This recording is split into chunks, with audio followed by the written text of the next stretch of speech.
special welcome to today's chief guest, Madam Srividya, Head HR from Ascendus, and our beloved correspondent, Sri Kumar Ji Phomra. Dear HODs, staff, teaching and non-teaching of SMK Phomra, and the most important headmasters, teachers, and students of other schools who have come here to participate in our Techno Expo, and my dear sweet loving students of SMK Phomra. A very good afternoon to all present here. It's a real joyous occasion to reach this valedictory function because it was a big dream of us to complete it successfully with a lot of good motives. This Techno Expo 2015 is being conducted in SMK Phomra Institute of Technology every year, and the prime motive of conducting the Techno Expo is to give exposure to practical knowledge. I think every one of you will accept there are two types of knowledge, theoretical and practical, which you learn in different ways. But one can achieve success only with the combination of theoretical and practical knowledge. I hope the students who have participated in the competitions would appreciate that they have learned a lot when they do a working model. Yes? Because you will be coming across a lot of failures until you reach the success. You will be trying different methodologies, whatever you have learned theoretically, and you will be implementing them practically, and finally when you get the success, when you get the output, your joy will know no bounds. It's really a loving experience, lovely experience, and you will love to learn a lot by doing a lot of things practically, because we learn a lot when we do certain things practically. And how this is going to help you in your long run. So when you do something practically, you apply your concept whatever you study, because the theoretical concepts are taught by the experienced teachers, because the teachers are experienced and they teach you. But if you have to become experienced, you need to do them practically and understand. So this is what is the main thing what we want the students to imbibe, because you're all the small children who are the future citizens of the country, where the country is looking forward for a lot of things from you all. As Abdul Kalam keeps saying, like, a dream is what everyone should imbibe, and dream is nothing but it's not the one which comes in your sleep, but it should not allow you to sleep. So this comes only when you want to achieve something. I think when you do these practical models, you would have taken a week's time or 10 days time, and when you're working on it, I think before the next day comes in the night when you're sleeping also, you'll be thinking like what I should do, what modification if I do it will work. So this type of thoughts will run in your mind. So this is what will bring in a lot of creativity in your work. I think you know the difference between creativity and innovation and invention. Creativity is nothing but the thought. It will not cost anything. Whatever you're thinking, like I need to improvise something in this. So that is a thought, and when you implement that, it becomes an innovation, and if it is a new thing, it becomes an invention. So these are all the things which we expect from all you youngsters. And if I tell you a story like how this practical experience is going to gain everything in your future. Like there was one stopped somewhere in between, and he was trying to do something to rectify the fault, and he wanted to travel further. But he was unable to identify the fault, and he was calling someone, and they referred a person, and the person came with a small bag in his hand, and he was with a normal dressing. He was even feeling like he is a mechanic like that. He came, he checked everything, and then he tightened a screw. He just used a spanner, he tightened something, and then he was able to run the car. Then he asked how much I should pay. He thought it will be something like 50 rupees or 100 rupees, but he gave a bill of 1000 rupees.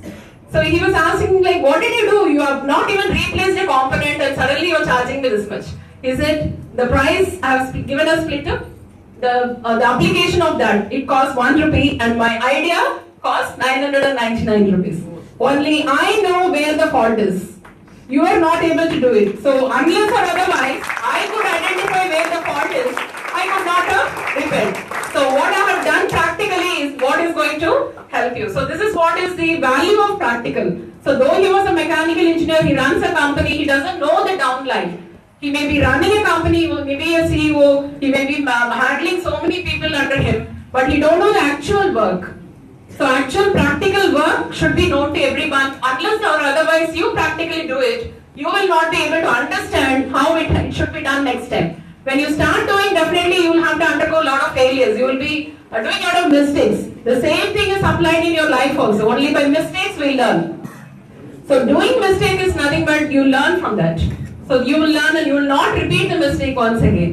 So this is a very, very essential concept which we kept in mind, and we wanted to do this Techno Expo to encourage a lot of students. So just like that, if we call them and if we ask them to present a working model, it may not be that interesting. So we have to keep a prize money, we need to keep a competition wherein the students will get that interest and they will start doing something, because there's some motivation factor.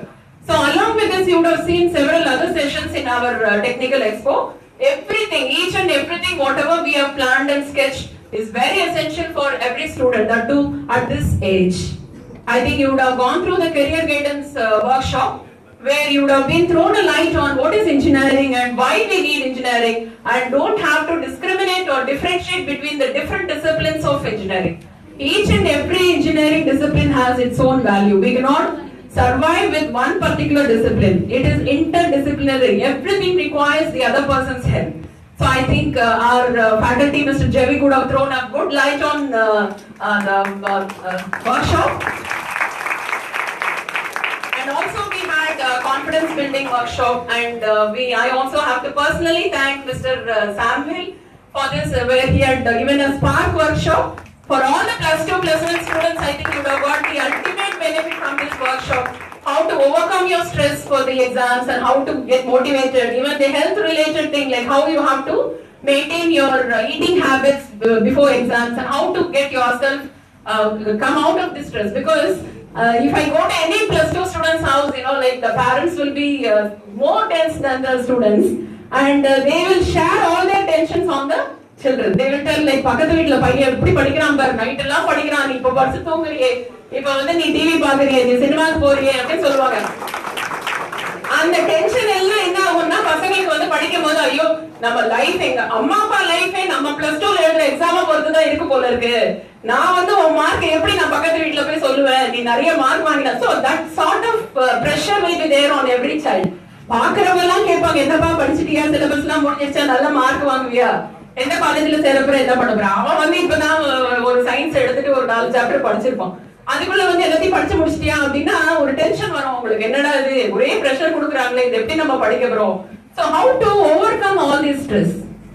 So eating habits கூட சொல்லிருப்பாங்க, யோகா பத்தி சொல்லிருப்பாங்க, எப்படி உங்களை relax பண்ணிக்கணும் அப்படின்னு. இதை வந்து ஒரு நார்மலா எல்லா எக்ஸாமா மாதிரியே நீங்க நினைச்சு நிதானமா படிச்சாலே நல்ல மார்க் வரும். நீங்க இதுக்காக ஒரு தனியா ஒரு ஸ்பெஷலா நினைச்சு, ஐயோ நான் வந்து 1 மணி வரைக்கும் படிச்சாதான் வந்து எனக்கு வந்து படிச்ச மாதிரி ஒரு கணக்கு அப்படின்லாம் நினைக்காதீங்க. Quality time is important. எவ்வளவு நேரம் படிக்கிறீங்க அப்படிங்கறத விட, எவ்வளவு கொஞ்ச நேரத்துல கூட எவ்வளவு கான்சென்ட்ரேஷனோட படிக்கிறீங்க, எவ்வளவு வந்து நீங்க அப்சர்வ் பண்ணிக்கிறீங்க அந்த விஷயத்த அப்படிங்கிறது தான் உங்களுக்கு வந்து ரொம்ப முக்கியம். பை ஹார்ட் பண்றதை விட புரிஞ்சுக்கிட்ட படிச்சீங்கன்னா you will understand. This particular practical concept is based on you need to understand the concept rather than by hearting. So when you do something, naturally you will understand. தூக்கத்துல எழுந்து கேட்டா கூட சொல்ல முடியும் உங்களுக்கு, நீங்களே செஞ்சு அதோட அவுட்புட் பார்க்கும்போது. அண்ட் அதர் ஒர்க்ஷாப் நிறைய பண்ணிருப்பாங்க. இதெல்லாம் வந்து ரொம்ப யூஸ்ஃபுல்லான எலக்யூஷன் காம்படிஷன் எதுக்கு வச்சோம் அப்படின்னா, இந்த கம்யூனிகேஷன் ஸ்கில், மேடம் இருக்காங்க, HR மேடம் இருக்காங்க, கம்யூனிகேஷன் ஸ்கில் வந்து இப்போ வந்து சர்வைவலுக்கு எவ்வளவு எசென்ஷியல் அப்படின்றது வந்து எல்லாருக்குமே தெரியும். கம்யூனிகேஷன் ஸ்கில்னா பெருசா வந்து ஒண்ணுமே தெரியாத மாதிரி ஒரு பெரிய ஆக்சென்ட்ல இங்கிலீஷ் பேசணும்லாம் ஒண்ணும் இல்லை. நீங்க பேசுறது மத்தவங்களுக்கு புரியணும். Whatever concept you have, technical knowledge you have, you should be able to communicate, make others understand that this is what you are trying to say. இதுதான் கம்யூனிகேஷன் ஸ்கில்னு சொல்றோம். ஏன் வந்து இங்கிலீஷ் படிக்கணும் அப்படின்னு சொல்றாங்க, நம்ம ஒர்க் பண்ண போறது வந்து நிறைய பேரோட ஒர்க் பண்ண போறோம். அந்த எல்லாருக்குமே நம்மளோட தமிழ் லாங்குவேஜ் வந்து தெரிஞ்சிருக்காது. சோ நம்ம நினைக்கிறது மத்தவங்களுக்கு புரிய வைக்கணும்னா ஒரு காமன் லாங்குவேஜ் இருந்தா தான் புரிய வைக்க முடியும். அதனாலதான் அந்த இங்கிலீஷ் வந்து நீங்க பழகிக்கோங்க. லாங்குவேஜ் எல்லாம் வந்து உங்களுக்கு சொல்லி கொடுக்க முடியாது, பிராக்டிஸ் பண்ணாதான் வரும். அதனால நீங்க வந்து எவ்வளவு ஆப்பர்ச்சுனிட்டி கிடைக்குதோ அதெல்லாம் யூட்டிலைஸ் பண்ணி நீங்க பேச பேச பேச என்ன ஆகும்னா you will have lot of fluency in the language. இப்ப யாருமே, நாங்க எல்லாம சென்னையில படிச்சு பிறந்து வளர்ந்தவங்க யாருமே வந்து இங்கிலீஷ் லாங்குவேஜ் கிடையாது. எல்லாருக்குமே தமிழ் தாய்மொழியா இருக்கும், இல்ல வேற ஏதாவது லாங்குவேஜ் இருக்கும். நம்ம எல்லாருமே இதை பழக்கப்படுத்தி பேசக்கூடிய அளவுக்கு திறமை எப்படி வருது அப்படின்னா நம்மளோட செல்ஃப் தான். நீங்க முயற்சி பண்ணீங்கன்னா கண்டிப்பா முடியாதது எதுவுமே கிடையாது. நம்ம தமிழ் மொழி வந்து ஒரு உலக அளவுல பேசப்படணும் அப்படின்னா என்ன பண்ணணும்? நம்ம டெக்னிக்கல் நாலேஜ் உலக அளவுல ரீச் ஆகி அங்க இருக்கிறவங்கள வந்து நம்மளோட வந்து பிசினஸ் பண்ணணும் அப்படின்னு நினைச்சாங்கன்னா அவங்க என்ன பண்ணுவாங்க? ஸ்பெஷல் கோர்ஸ் நமக்கு பிரெஞ்சு ஜாப்பனீஸ் எல்லாம் படிக்கிற மாதிரி அவங்க வந்து தமிழ் கத்துக்கிட்டு வருவாங்க. ஏன்னா நம்மளோட இன்டராக்ட் பண்ணணும் அப்படின்னு சொல்லிட்டு. அப்படி வரணும்னா என்ன பண்ணணும்? நம்ம டெக்னிக்கலா என்ன வந்து ரீச் பண்ணணுமோ அதை ரீச் பண்ணதா. இப்ப மங்கல்யான் சேட்டலைட் கேள்விப்பட்டிருப்பீங்க இல்லையா? எவ்வளவோ கண்ட்ரீஸ்ல வந்து மார்ஸ்க்கு வந்து சேட்டலைட் அனுப்பிச்சாங்க. எல்லா இடத்துலயும் வந்து அது வின் ஆச்சா? எவ்வளவோ செலவு பண்ணாங்க. சக்சீட் வந்து பண்ணிட்டு இந்தியா மட்டும்தான். இந்தியால அந்த மாதிரி டெக்னிக்கல் நாலேஜ் இருக்கு, அந்த அளவுக்கு திறமை இருக்கு எல்லாருக்கும். பட் அதை வந்து உபயோகிக்கிறது இல்லை. அது எவ்வளவுக்கு எவ்வளவு நம்மளோட நாலேஜ், ஏன்னா நமக்கு வந்து காசு பணம் வந்து will not give you lot of prominence. கற்றவருக்கு சென்ற இடம் எல்லாம் சிறப்புன்னு சொல்லியிருப்பாங்க. நீங்க உங்களோட நாலேஜ் தான் உங்களுக்கு எங்க போனாலுமே மதிப்பு கொடுக்கும். So that is what you need to develop. This is what I was we were discussing and planning about this Techno Expo. I hope every one of you would have enjoyed this Techno Expo. நிறைய கத்துட்டு இருப்பீங்க.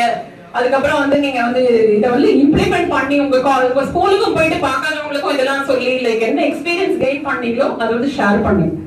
And one more story I would like to tell you. This is regarding ஒரு கம்பெனில வந்து ஒரு director வந்து ஒரு interview நடத்துறாரு. அதுல வந்து ஒரு பர்சன் மேனேஜரல் பொசிஷன் அதுக்கு வந்து போறாரு. அவரோட ரெஸ்யூம்லாம் பாக்குறாங்க, நல்ல அகாடமிக் கிரெடென்ஷியல்ஸ் எல்லாம் இருக்கு. இன்டர்வியூ நடத்துறாங்க, எல்லாமே ஆன்சர் பண்றாரு. கடைசியா ஜெனரலா கேட்பாங்க, அவங்க அப்பா அம்மா என்ன பண்றாங்க அப்படின்னு கேட்பாங்க இல்லையா? அப்பா என்ன பண்றாங்க அப்படின்னா அவர் வந்து கொஞ்சம் தயங்கினாரு சொல்றது. என்னப்பா என்ன பண்றாங்க? What is your parent doing, what is occupation சொன்னோன்னா அவர் வந்து டோபி துணி எல்லாம் வாஷ் பண்றாரு. அதாவது அந்த பையனுக்கு வந்து வெக்கமா இருக்கிறது சொல்றதுக்கு, அந்த அந்த ஒரு வேலையை அப்பா பண்றாங்கன்னு சொல்றதுக்கு கொஞ்சம் வெக்கப்பட்டு அதுக்கப்புறம் சொல்றாரு. அப்புறம் இவர் வந்து அந்த டைரக்டர் கேட்கிறாரு, நீ என்னைக்காவது அவருக்கு ஹெல்ப் பண்ணிருக்கியா? என்னைக்காவது வந்து துணி எல்லாம் துவச்சு போட்டிருக்கியா அப்பாக்காக அப்படின்னு அவர் சொல்லுவாரு, இல்ல இல்ல எங்க அப்பா அம்மா வந்து என்ன எப்பவுமே படிக்க சொல்லுவாங்க, நான் கேட்டதெல்லாம் வாங்கி தருவாங்க, எனக்கு எல்லாம் வசதியும் பண்ணி தருவாங்க, இன்னைக்குமே வந்து வேலை செய்ய சொல்லி சொன்னதே கிடையாது அப்படின்னு சொன்னோடனே இவர் கொஞ்ச நேரம் டைரக்டர் போயிட்டா இருக்காரு. அதுக்கப்புறம் சொல்றாரு, சரி இன்னைக்கு வீட்டுக்கு போ, வீட்டுக்கு போயிட்டு உங்க அப்பா அம்மா கையை பார்த்து அவங்க கையெல்லாம் நீ வந்து வாஷ் பண்ணிட்டு நாளைக்கு வந்து என்னோட வந்து பேசு அப்படின்னு சொல்றாரு. இவரே எப்படி சொல்றாரு அப்படின்னு சொல்லிட்டு அந்த பையன் வீட்டுக்கு போறோம். வீட்டுக்கு போனோடனே அவங்க அப்பா அம்மா கையை காட்டுங்க அப்படின்னு சொல்றான். ஏன்பா அப்படின்னோட இந்த மாதிரி நான் வேலைக்கு போனேன். அந்த டைரக்டர் வந்து அப்பா அம்மா கையை பார்த்து அவங்க கையை வந்து ஒரு தடவை வாஷ் பண்ணிட்டு நீ வாங்க சொன்னாங்க, எதுக்கு சொன்னாங்கன்னு தெரியல அப்படின்னு சொன்னோன்னே இவங்க காட்டுறாங்க. காட்டும் போது அவங்க கையெல்லாம் வந்து உங்களுக்கு தெரியும் எப்படி வந்து துணி துவச்சு அவங்க வந்து எவ்வளவு கஷ்டப்பட்டு கையெல்லாம் எப்படி காய்ச்சி போயிருக்கோம், எவ்வளவு கட்ஸ் எல்லாம் இருக்கும் அப்படின்னு சொல்லிட்டு அவனுக்கு நம்பவே முடியல. இவ்வளவு நாள் நம்ம அப்பா அம்மா என்ன பண்றாங்கன்னு கூட நம்ம கவனிக்கலையே அப்படின்னு சொல்லிட்டு அவன் வாஷ் பண்றான். வாஷ் பண்ணும்போது அவனுக்கு வலிக்குது. அந்த அந்த கட்ஸ்ல எல்லாம் அந்த பையன் கையை வச்சு துடைக்கும் போது அவனுக்கு வந்து ரொம்ப அதை முடிச்ச உடனே அந்த பையனுக்கு அப்படியே கண்ணுல எல்லாம் தண்ணி கொட்டுது. இவ்வளவு நாள் வந்து நம்ம வந்து படிக்க வச்சாங்க, நமக்கு இவ்வளவு வசதி பண்ணாங்க, இவ்வளவு எல்லாமே பண்ணி எல்லாமே இவங்க இவ்வளவு கஷ்டப்பட்டுதான் நமக்கு இவ்வளவு பண்ணிருக்காங்களா அப்படின்னு அந்த பையனை வந்து தாங்கவே முடியல. அதுக்கப்புறம் மீதி துணியெல்லாம் அப்பா அம்மா நீங்க பேசாம இருங்க, நான் உங்களுக்கு ஹெல்ப் பண்றேன்னு சொல்லிட்டு அதெல்லாம் வாஷ் பண்ணிட்டு நெக்ஸ்ட் டே கம்பெனிக்கு போறாரு. போன உடனே டைரக்டர் கேட்கிறாரு, என்னப்பா பண்ண, how was your experience at home yesterday அப்படின்னு. சார் என் கண்ணு திறந்துட்டீங்க, இவ்வளவு நாள் வந்து அப்பா அம்மா எனக்காக எவ்வளவு கஷ்டப்பட்டாங்கிறது எனக்கு தெரியாமே இருந்தது, அவங்க கையெல்லாம் பார்க்கும்போது எனக்கு கண்ணுல தண்ணியா வந்துச்சு, அவங்கள உட்கார வச்சு நான் வந்து எல்லாம் பண்ணேன், ரொம்ப நேரம் பேசிட்டு இருந்தேன் எங்க அப்பா அம்மாவோட. இந்த ஒரு விஷயம் வந்து யாரு பண்றோம் வீட்டுல சொல்லுங்க? அப்பா அம்மாக்காக டைம் ஸ்பெண்ட் பண்ணி அப்பா அம்மாக்காக எவ்வளவு பேர் பேசுறோம், எத்தனை பேர் வந்து அவங்க படுற கஷ்டத்தை புரிஞ்சுக்கிறோம். சோ அவர் சொன்னார், அவனுக்கு வந்து அப்பாயின்மெண்ட் கொடுக்குறேன் அப்படின்னா, ஏன் சார் இந்த மாதிரி பண்ண சொன்னீங்க அப்படின்னா, மத்தவங்க கஷ்டங்களை புரிஞ்சுக்க கூடிய மனப்பான்மை வரணும் உனக்கு, அப்பதான் நீ ஒரு நல்ல மேனேஜரா இருப்ப. உன்னோட வேலை செய்யறவங்களை வந்து வேலை மட்டும் வாங்கினா போறாது, அவங்கள மனசுல என்ன இருக்குங்கிறதையும் புரிஞ்சுக்கிற ஒரு மனப்பான்மை உனக்கு வந்தாதான் ஒரு நல்ல மேனேஜரா இருப்ப. Appreciation is something which is required in everybody's life. யார் என்ன பண்ணாலும் அதை வந்து அப்ரிஷியேட் பண்ணக்கூடிய மனப்பான்மை இருக்கணும். ஆக்சுவலா நான் வந்து வீட்டுக்கு போயிட்டு குக் பண்றது கொஞ்சம் டயர்டா இருக்கும்போது என் பையனுக்கு போன் பண்ணா வந்து சொன்னா, அம்மா இன்னைக்கு என்ன டின்னர் அப்படின்னு கேட்டான். நான் வந்து சொல்ல வாய் எடுத்த, நீ வெளியில வாங்கிட்டு வந்துரு, என்னால பண்ண முடியாதுன்னு. அப்ப வந்து ஈசெட், அம்மா நீ பண்ணி அந்த காலிஃபிளவர் மஞ்சூரியன் ரொம்ப நல்லா இருந்ததுமா அப்படின்னு சொன்ன உடனே, சரி சரி நீ வரத்துக்குள்ள நான் அதை பண்ணிடுறேன் அப்படின்னு. அப்ப வந்து எங்கேயோ வந்து அந்த எனர்ஜி வந்து வீட்டுல கடையில போய் எல்லாம் வாங்கிட்டு வந்து பையன் வரத்துக்குள்ள அதெல்லாம் சமைச்சு வச்சுட்டு அவன் வந்த உடனே அந்த சந்தோஷத்தை பாக்குறது தான் பேரண்ட்ஸோட இது. சரி இதெல்லாம் எப்படி வருது நமக்கு வந்து எனர்ஜி எப்படி வருது? அப்ரிசியேஷன். ஒருத்தர் நல்லது பண்ணும்போது அதை அப்ரிஷியேட் பண்ணும்போது அவங்களுக்குள்ள ஒரு எனர்ஜி எங்கேருந்து வரும்னே தெரியாது, அவ்வளவு ஒரு அதுல வந்து பல சாதனைகள் புரியலாம். சோ நீங்க பேரண்ட்ஸை மதிக்கணும், உங்க ஆசிரியர்களை மதிக்கணும், உங்களுக்கு மேல இருக்கிறவங்க யார் உங்களுக்கு எது பண்ணாலும் அவங்களுக்கு அந்த மரியாதையை நீங்க கொடுக்கணும். நல்ல நாலேஜ் வளர்த்துக்கோங்க, நல்ல ஹியூமன் ரிலேஷன்ஸ் வளர்த்துக்கோங்க, வாழ்க்கையில ஒரு நல்ல இடத்தை பிடிக்கணும் எல்லாரும் சொல்லி வாழ்த்தி விடைபெறுகிறேன். நன்றி, வணக்கம்.